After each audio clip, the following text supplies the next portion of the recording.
દ્વારકાધીશ આપણે ગોપનાથ રામકથામાં આવી ગયા સુરતથી, જે ભાવનગર જિલ્લાનું ગોપનાથ એક દરિયાકાંઠાનું મહાદેવનું તીર્થસ્થળ છે. ત્યાં પૂજ્ય મોરારી બાપુની રામકથા બેઠેલી છે. એ રામકથાનો લાભ લેવા માટે આપણે આવ્યા છીએ સુરતથી. અને ગોપનાથ જગ્યા ન મળે એટલે આપણે ગોપનાથથી 9 કિલોમીટર દૂર ઊંસળી ગામ છે. એ ઊંસળી ગામમાં આપણે ઉતર્યા છીએ. એ ઊંસળી ગામમાં આપણે એક મિત્રના હગાના ઘરે, જે એકેભાઈ તરીકે ઓળખાય છે, એમના ઘરે આપણે ઉતારો કર્યો છે. અને સરસ મજાનું ઘર ને એ સરસ મજાની વ્યવસ્થા ચાલો દેખાડીએ અને પછી કથામાં જઈશું. અને પછી સાંજે પાછા અહીંયા ઘરે વહી આવશું. તો આખો વ્લોગ જોજો, બહુ મજા આવશે. જય સિયારામ, રાધે રાધે. જો આવડેલો છે મસ્તીનો.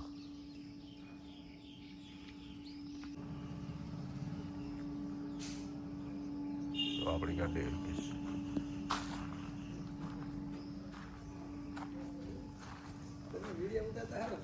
હે ને. જો આ ફૂલદાર છે બધા, સરસ મજાના સંપા ના નથી ગયા. જોવાઈ આન દ્વારકાધીશ. જય દ્વારકાધીશ.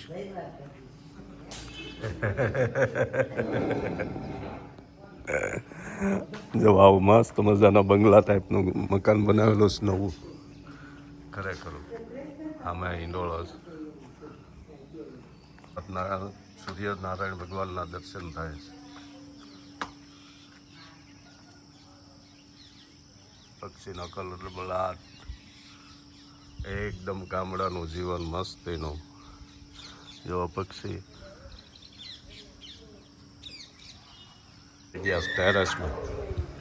ટેરેસમાં અહીંથી ખાટ નાખેલી છે. સરસ મજાનું આખું ગામ દેખાય. એકદમ બાપુની કથા સાંભળવાની, ગામડાની મજા લેવાની, એવું સરસ મજાનો અમને ઉતારો મળી ગયો છે.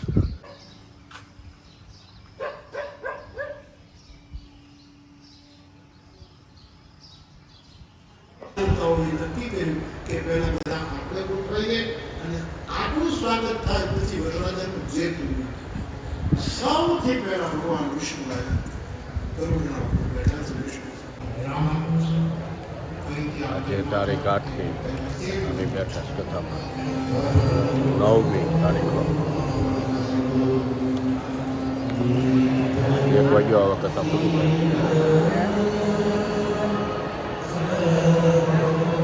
મેં કથા પૂરી કરીને આવી ગયા જમવા.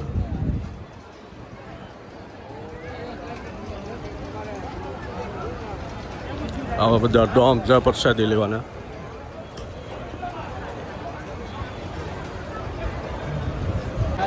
જો કથાનો લાભ લેવાનો પૂરો. સવારે 9 વાગે ઘરેથી નીકળી જાય અને કથા ચાલુ થાય એ પહેલાં પહોંચી જાય. કથા પૂરી કરીને હવે પ્રસાદ લેવા પાસે આવી ગયા. ગાડી પાર્કિંગમાં પાર્ક કરી દીધી અને આપણી પાસે VIP પાસ છે એટલે એમાં કાંઈ મુશ્કેલી નથી.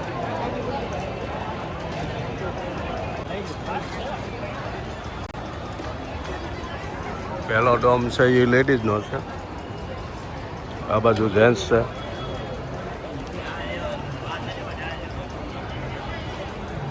જો આ કથાનું રસોડું છે. આમાં બધું 24 કલાક બન્યા જ કરે.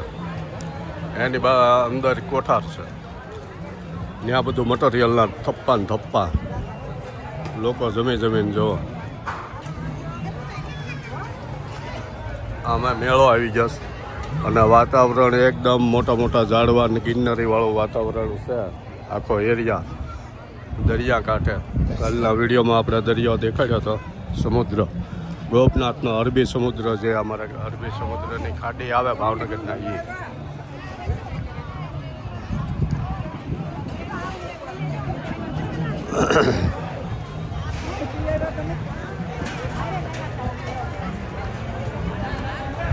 આજે તો ભજીયા, મોહનથાળ, રોટી, 2 જાતના શાક, દાળ ભાત, છાશ, બધું કમ્પ્લેટ.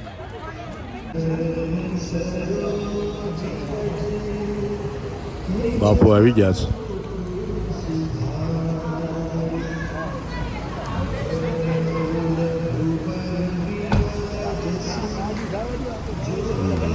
જો માયાભાઈ આવ્યા.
श्रीरामचन्द्रं शरणं प्रपद्ये श्रीरामदूतं शरणं प्रपद्ये श्रीराम जय राम जय जय राम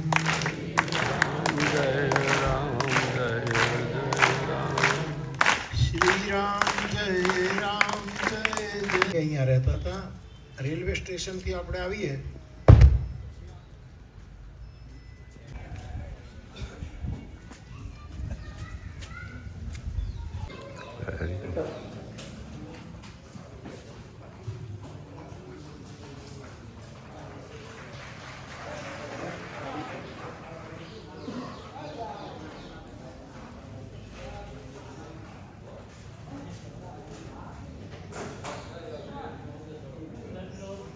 આ ઊંસળિયા હનુમાન છે ઊંસળી ગામમાં, અને આપણો ઉતારો ઊંસળી ગામમાં જ છે આ રામકથા દરમિયાન. અને અહીંયા બાપુ આવ્યા છે. સરસ મજાનું સરોવર છે મીઠા પાણીનું, એના કિનારે ઊંસળિયા હનુમાનજી મહારાજનું મંદિર છે. અને અહીંયા પૂજ્ય મોરારી બાપુ બહુ બધી વાર આવેલા છે, એમ એમણે ઘણી વખત કીધેલું છે. જોવા સરોવર છે મીઠા પાણીનું, વરસાદનું પાણી ભરાય રહે.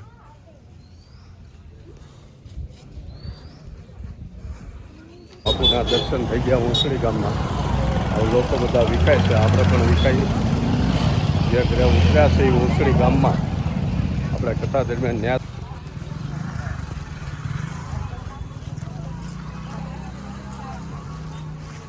ગોપનાથ કથામાં આવેલા રામકથામાં, એમાં ઊંસળીમાં અમારો ઉતારો છે.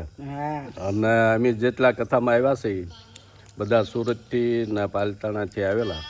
એમાં બધા ઘરે ઉતર્યા ને અત્યારે સાંજનો ઘરે અમે વાળું કરવા બેઠા છે.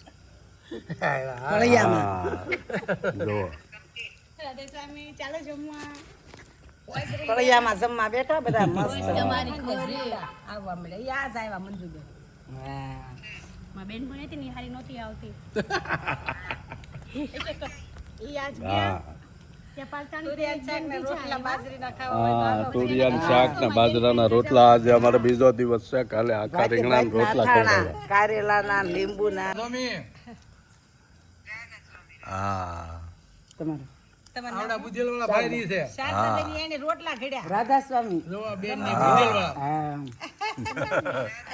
એન માસી છે ને બુજલે. હા બે છે એન માસી. આ ઓલે તુલસીભાઈ કુબેર વાળા. હા કુબે ગલ્લા વાળા. હા જેતાને જતા બુધેલ ના છે.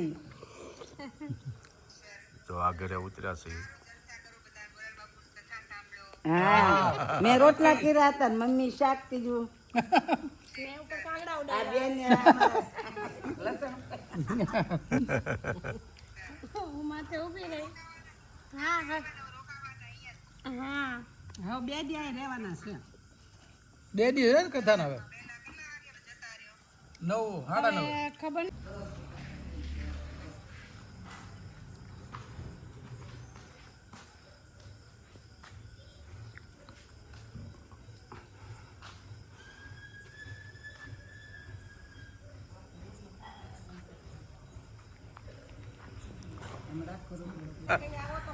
હા જો આ ગામડે ઊંસડી ગામ એમાંય હારોહાર બાપુની કથાનો લાભ મળે.